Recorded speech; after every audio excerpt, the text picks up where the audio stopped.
Hello दोस्तों, मेरे YouTube channel पर आपका स्वागत है। तो चलिए कहानी शुरू करते हैं। कहानी अच्छी लगे तो प्लीज़ चैनल को लाइक शेयर जरूर करिए। सारंग विला में विकल्प का कमरा। वर्षा कमरे के अंदर आती है तो विकल्प कमरे का दरवाज़ा अंदर से बंद कर तेज कदम से वर्षा के बाजू को कस कर पकड़ उसे अपनी तरफ मोड़ कर बोला, समझती क्या हो तुम अपने आप को। वर्षा विकल्प से अपना हाथ छोड़ा, शांत नजरों से उसकी तरफ देखते हुए बोली, मैंने कुछ गलत कहा?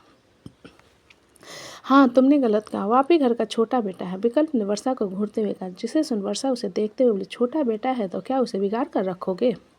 22 साल का हो चुका है, वो दूध पीता छोटा बच्चा नहीं है। ये सुनकर विकल्प अपनी आंखें छोटी करके बोला, क्या उसके खर्चे तुम उठा रही हो? नहीं, हम भाई उठा रहे हैं ना।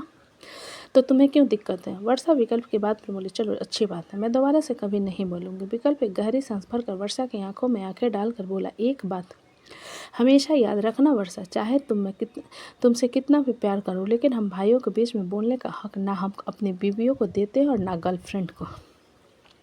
इसलिए दोबारा कभी मत करना। वर्षा अपना सिर हिलाते हुए बोली, ऑफ कोर्स, लेकिन एक वो दिन जरूर आएगा जब सब उसे कामचोर कहेंगे। उस दिन तुम्हें रियलाइज होगा कि मैं गलत नहीं थी, क्योंकि लोग उन्हें पसंद करते हैं जो खुद में काम करने का दम रखते हैं। दूसरों के ऊपर डिपेंड रहकर दमदार बनने का कोई फायदा नहीं होता। इतना कहकर वर्षा कपड़े उतारते हुए वॉशरूम की तरफ चली जाती है। विकल्प उसे जाता हुआ देख कर बोला, वो दिन कभी नहीं आएगा। इधर महक कमरे में आती है तो देखते ही अव्यक्त सो चुका था और मृत्युंजय फ्रेश होकर अपना लैपटॉप लिए सोफे पर बैठा काम कर रहा था।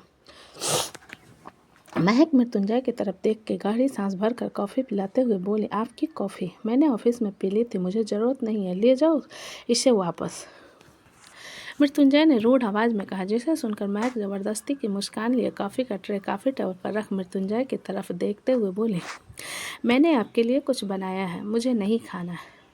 मृत्युंजय ने महक को इग्नोर करते हुए कहा, जिसे देखकर महक मृत्युंजय के सामने आ उसके चेहरे को पकड़ अपनी तरफ करते हुए बोली, मैंने आपके लिए नूडल्स बनाया है। मृत्युंजय महक की आंखों में आंखें डालकर बोला, मुझे नहीं खाना। महक मासूम सा चेहरा बनाकर बोली, मृत्युंजय जी। मृत्युंजय महक की मासूमियत भरी आवाज़ पर उसकी तरफ घूर कर देखने लगा, जिस पर महक उसके गाल को पकड़ कर खींचते हुए बोली, सॉरी, मुझे ऐसे रिएक्ट नहीं करना चाहिए था। मृत्युंजय महक के हाथ को अपने गाल से हटाते हुए बोला, सॉरी, लेकिन तुमने देरी कर दी। जिसे सुनकर महक अपनी आंखें छोटी करके बोली, इसका मतलब अब आप नहीं मानने वाले? बिल्कुल नहीं मानने वाला। मृत्युंजय ने लैपटॉप की तरफ देखते हुए कहा, जिस पर महक उसके हाथ से लैपटॉप छीन कर बोली, मैं इसे पटक दूंगी। देखो महक, उसमें मेरे बहुत सारे इंपॉर्टेंट फाइल्स हैं और मैं अभी प्रेजेंटेशन बना रहा हूँ, मुझे डिस्टर्ब मत करो। मृत्युंजय ने महक को घूरते हुए कहा, जिसे देखकर महक जिद करते हुए बोली, आपने अब तक सिर्फ समझदार महक को देखा है, बिल्कुल गलत है। मैंने एक बेवकूफ़ और डफर महक को भी देखा है। मृत्युंजय ने जवाब दिया, जिसे सुनकर महक अपने दांत पीसते हुए बोली, आप मुझे डफर कह रहे हो? नहीं, मैंने तुम्हें बेवकूफ़ भी कह रहा हूँ। मृत्युंजय हाथ बांधते हुए कहा, जिसे सुनकर महक लैपटॉप को जमीन पर पटक देती है। जिसे देखकर मृत्युंजय गहरी सांस भर गुस्से को कंट्रोल करते हुए कहता है, देखो अभी सो रहा है, तमाशा मत करो। महक लैपटॉप को एक नज़र देखने के बाद मृत्युंजय को घूरते हुए कॉफ़ी की तरफ इशारा करके बोली, मैंने कहा था ना, नीचे मैं आपके लिए कॉफ़ी बना रही हूँ, तब तो कहा था ठीक है, और अब पीने में मौत आ रही है। मृत्युंजय अपनी आंखें चढ़ाते हुए बोला, ओह रियली, तुम्हें समझना चाहिए था ना कि मैं घर वालों के सामने हमारे झगड़े को नहीं लाना चाहता, इसलिए बस हाँ कहा था। महक मुंह फुलाते हुए सोफे पर बैठ जाती है। जिसे एक नज़र मृत्युंजय देखने के बाद उठकर जाने लगता है तो उसे महक से सिसकने की आवाज़ सुनाई देती है। मृत्युंजय उसके सिसकने की आवाज़ सुनकर रुक जाता है और दराज से टिश्यू पेपर लाकर कॉफ़ी टेबल पर रखते हुए कहता है, आंसू बहे तो पूछ लेना। महक सिर उठाकर नम आंखों से मृत्युंजय को देखते हुए बोले, आप मुझसे प्यार नहीं करते? जिसे सुनकर मृत्युंजय अपनी आंखें छोटी करके बोला, क्या कहा तुमने? वही जो आपने सुना, अब आप मुझसे प्यार नहीं करते? महक ने रोते हुए कहा। महक का रोने की आवाज़ सुनकर अव्यक्त उठ जाता है और वो भी रोने लगता है। मृत्युंजय महक और अव्यक्त दोनों की तरफ देखते हुए फ्रस्ट्रेशन में बोला, यार दोनों माँ बेटे एक नंबर के रोंदू हैं। महक रोते रोते जाकर अव्यक्त को उठा लेते और उसे झुलाते हुए शिकायती आवाज़ में कहती है, अब हम यहाँ से चले जाएंगे। आपके पापा आपके प्यार नहीं करते हैं, हम आपके मामू के घर चले जाएंगे। यह सुनकर मृत्युंजय फ्रस्ट्रेट होकर बोला, तुम हर बार मुझे मायका चले जाने की धमकी क्यों देती हो? देखो अभी तुम्हारे पापा कैसे चिल्ला रहे हैं मुझ पर, पहले ऐसे नहीं थे, अब बिगड़ गए हैं, बिल्कुल अच्छे नहीं हैं। तुम्हारे पापा। महक ने रोते हुए अव्यक्त से शिकायत करते हुए कहा। मृत्युंजय एक गहरी सांस भरकर महक के पास आ उसे गले लगाते हुए बोली, सॉरी सॉरी सॉरी मेरी गुलाबो, मैं आज के बाद तुम्हें कुछ नहीं कहूँगा, पक्का तुमसे झगड़ा नहीं करूँ।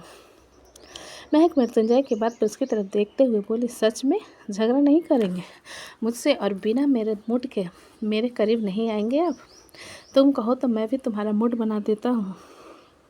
मृत्युंजय ने शरारत में महक के करीब आते हुए, जिसे देखकर महक मृत्युंजय के सीने पर हाथ रखते हुए बोली, नहीं अभी को हमें चुप कराना है। जिसे सुनकर मृत्युंजय अव्यक्त को अपनी गोद में लेते हुए महक से बोला, तुम मेरे नूडल्स लेकर आओ, तब तक मैं इसे चुप करवाता हूँ। महक मृत्युंजय को घूरते हुए बोली, आप नीचे जाकर नहीं ला सकते, खुद खाना है ना, और मेरे बेटे को भूख लगी है, आप नहीं देख रहे हैं? महक के बाद पर मृत्युंजय अव्यक्त की तरफ देखता है तो जो कि अपना हाथ आगे की तरफ बढ़ाते हुए महक के पास जाने की कोशिश कर रहा था, जिसे देखते हुए मृत्युंजय अव्यक्त को महक के गोद में देकर बोला, ठीक है मैं ले आता हूँ। इतना कहकर वो कमरे से बाहर चला जाता है। इधर वैशाली किचन में रोटी सेक रही थी और उसके बगल में आरू खरी सब्जी बना रही थी। आरू सब्जी बनाते हुए वैशाली की तरफ देख कर बोली, वैशाली दीदी आपसे एक बात पूछूं? एक क्यों 1000 बात पूछो, हमको पता होगा तो हम बताएंगे तुमको। वैशाली ने रोटी पलटते हुए कहा, जिसे सुनकर आरू हल्का सा मुस्कुरा कर बोले, आपको अमृत भैया से प्यार कैसे हुआ था? वैशाली आरू के सवाल पर उसकी तरफ देखते हुए बोले, हमको पसंद तो पहली नज़र में आ गया था, लेकिन भाव खाते हैं ना लौंडे लोग, इसलिए हमने कुछ नहीं कहा उसको। आरू वैशाली की बात सुनकर बोली, मैंने सुना था मृत्युंजय भैया और महक दीदी की शादी काफ़ी अटपटी थी। हमने भी सुना था कि बड़का भैया ने दीदी से ज़बरदस्ती शादी की थी और दीदी को काफ़ी बेइज्जत किया था, लेकिन दीदी ने अपने स्वभाव से भैया को बदल दिया। वैशाली ने जवाब दिया, जिसे सुनकर आरू हैरानी से वैशाली की तरफ देखते हुए बोली, ज़बरदस्ती की थी तो दीदी उनके साथ क्यों है? वैशाली हल्का सा मुस्कुरा कर आरू के सिर को थपथपा कर बोली, हम तुमको एक बात बताते हैं, बड़का भैया दिल के बुरे नहीं हैं। जिस वक्त उनकी और दीदी की शादी हुई थी, हमारी जो ननद है ना मंडप छोड़कर भाग गई थी और हाँ सारा इल्ज़ाम आ गया था सिद्धू पर, और वही गुस्से में भैया ने दीदी के साथ बदतमीजी की थी, लेकिन बाद में माफ़ी भी मांगी और अब देखो उनका छोटा सा लल्ला है। आरू वैशाली के बात सुन कंफ्यूज होते हुए बोली, लेकिन भैया ने दीदी के साथ बदतमीजी की थी ना। आरू, जब रिश्ते जो थोड़े से स्वभाव में बदलने लगे तो तुमको ज़्यादा रिएक्ट नहीं करना चाहिए। अगर हम दोनों लोग अपने ईगो के चलते सिर नहीं झुकाएंगे तो रिश्ते टूट जाएंगे। तो दो लोगों में किसी एक को तो समझदार होना पड़ता है ना। दीदी को पता था बागर बिल्ला भैया एक नंबर का बागर बिल्ला है, उहे लिए वो प्यारी बिल्ली मौसी की तरह उनका संभालती है। जैसे हमारे रिश्ते में ले लो, हम गुस्सैल है, हमारा पति उतना ही शांत है और रहेगा काहे नहीं रहेगा तो हम उसको रोज़ मारेंगे, इसलिए बेचारा चुप रहता है।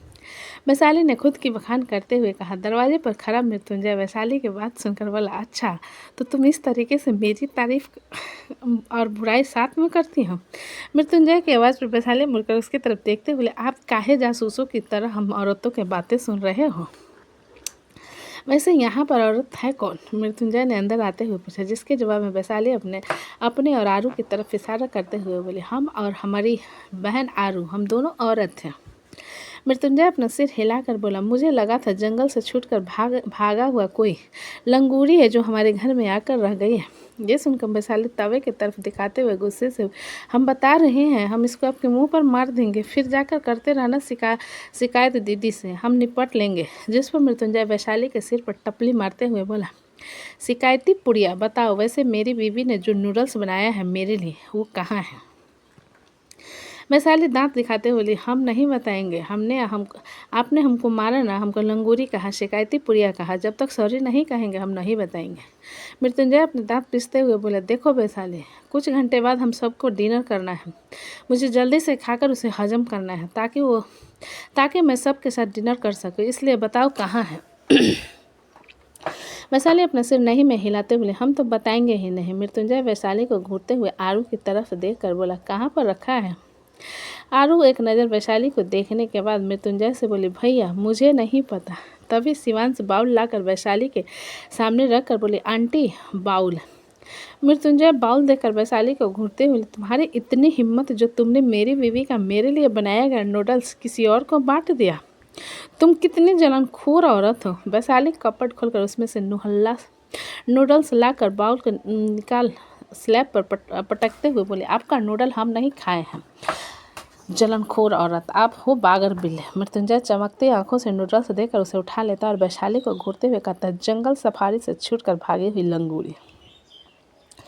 इतना कहकर मृत्युंजय नूडल खाने के लिए उठाता है और तो वैशाली कहते, हमको वैसे भी ये नूडल्स पसंद नहीं है, एकदम केंचुआ जैसा लगता है हमको देखकर, भैया कहीं जिंदा होकर चलने न लग जाए।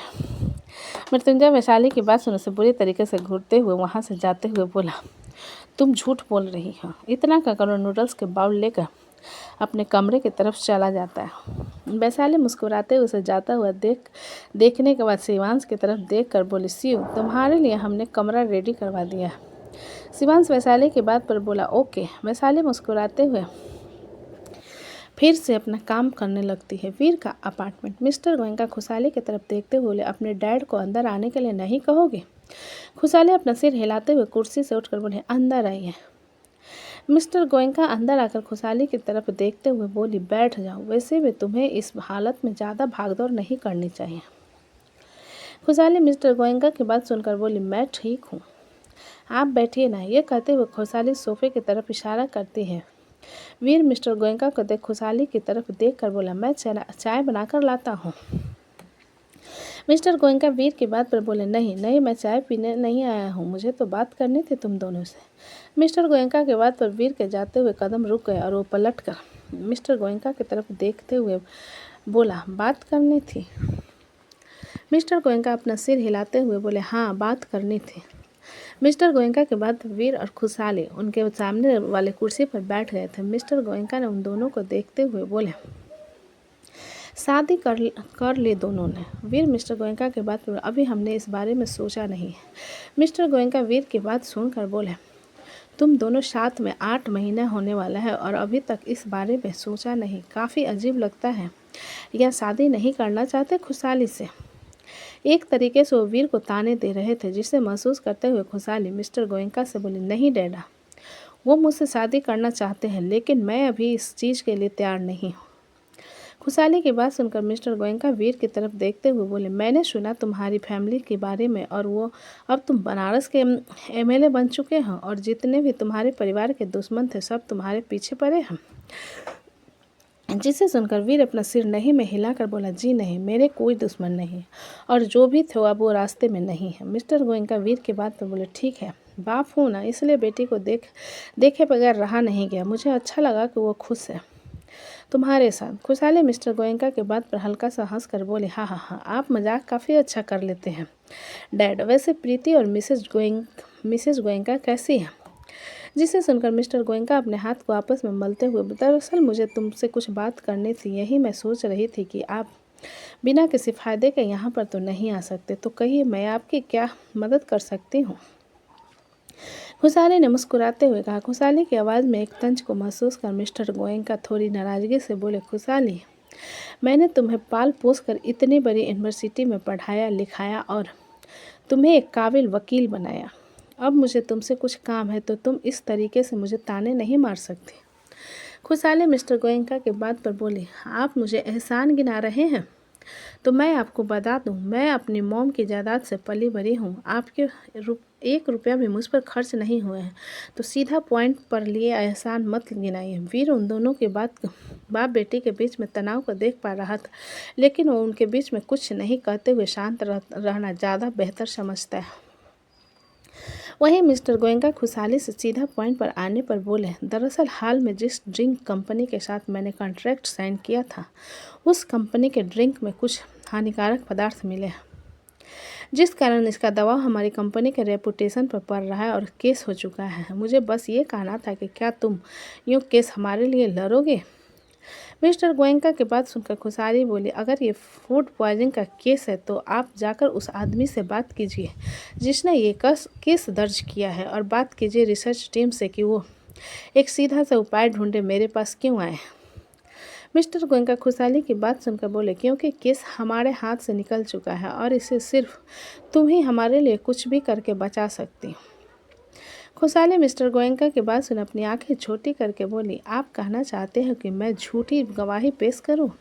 क्या आपने इस बारे में सोचा है कि उस नकली ड्रिंक के कारण कितने लोगों की जान जा सकती है?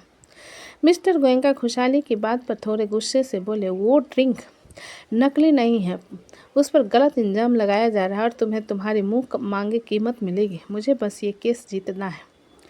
फिर इन दोनों के तनाव के बीच में आते हुए मिस्टर गोयनका से बोला, I am sorry mister Goenka, मैं बीच में इंटरप्ट कर रहा हूँ, लेकिन खुशहाली ये केस नहीं लड़ेगी क्योंकि मैं उसे स्ट्रेस लेने की इजाज़त नहीं देता।